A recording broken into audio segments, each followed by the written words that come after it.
Assalamualaikum warahmatullahi wabarakatuh. Bismillahirrahmanirrahim. Alhamdulillahilladzi 'allamal Qur'ana khalaqal insan 'allamahul bayan. Allahumma shalli ala nabiyyina Muhammadin khairil anam. Amma ba'd. Saudaraku muslimin muslimat rahimakumullah. Salah satu ibadah yang utama dalam Islam adalah membaca Al-Qur'an. Mengapa membaca Al-Quran sebagai ibadah yang utama? Tentu Allah dan Rasul-Nya yang akan menjelaskan dari ayat Al-Quran dan dari hadis-hadis Nabi. Dari situ kita dapatkan bahwa Al-Quran itu memiliki fungsi yang sangat besar bagi kehidupan manusia. Bukan hanya kehidupan di dunia sekarang ini, tetapi juga nanti kehidupan di akhirat. Di dalam Al-Quran surat Yunus ayat yang ke-57 Allah berfirman, A'udzubillahi minasyaitonirrajim. Ya ayyuhan nasu qad ja'akum mau'izatun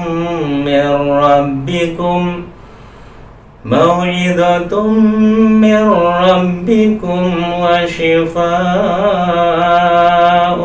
lima fis sudur wa hudan wa rahmatun lil mu'minin.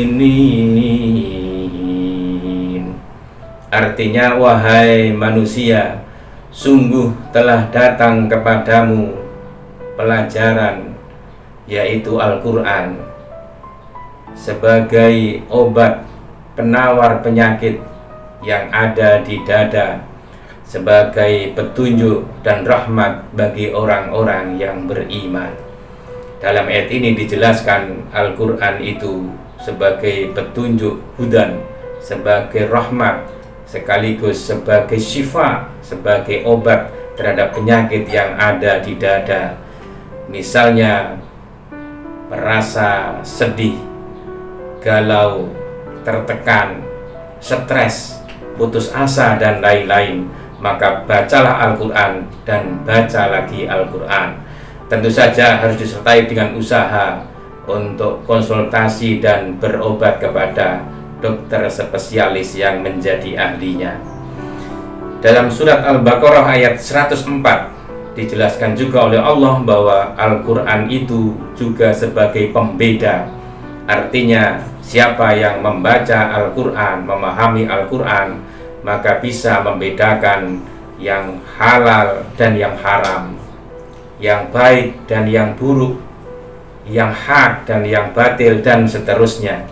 Karena Al-Quran memang tidak berhenti sampai dibaca dengan diucapkan bunyi hurufnya, tetapi juga difahami, dipelajari isi kandungan yang ada di dalamnya. Saudaraku muslimin muslimat rahimakumullah, di akhirat Al-Quran itu akan menjadi penolong, sebagaimana sabda Rasulullah Sallallahu Alaihi Wasallam, Iqra'ul Quran fa innahu ya'ti yaumal qiyamati syafi'an li ashabi. Bacalah Al-Quran, karena Al-Quran itu di akhirat akan datang memberi syafaat atau penolong kepada ahlinya atau kepada pemiliknya. Yang dimaksud dengan ahli Al-Quran adalah tentu saja orang yang biasa membaca Al-Quran, menghafal Al-Quran, dan disertai dengan memahami dan mengamalkan isinya. Jadi begitu peran atau fungsi Al-Quran bagi kita di dunia maupun di akhirat.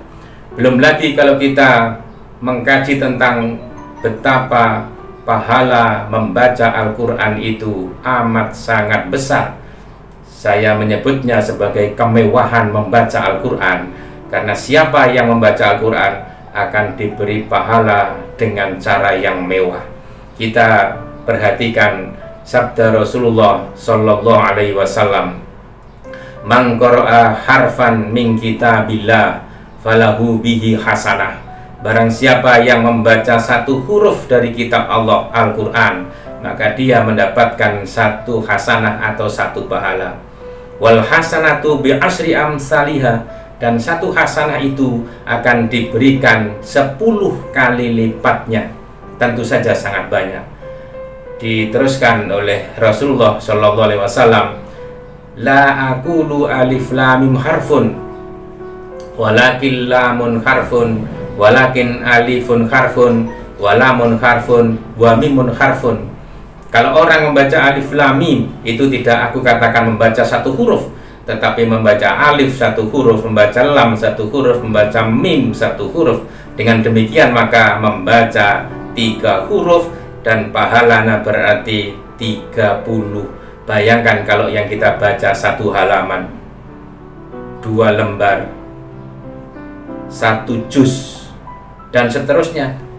Dan kemudian kita membacanya setiap hari, berapa banyaknya pahala yang kita terima. Subhanallah, itu pemberian dari Allah sebagai balasan yang sangat mewah karena sedemikian banyaknya.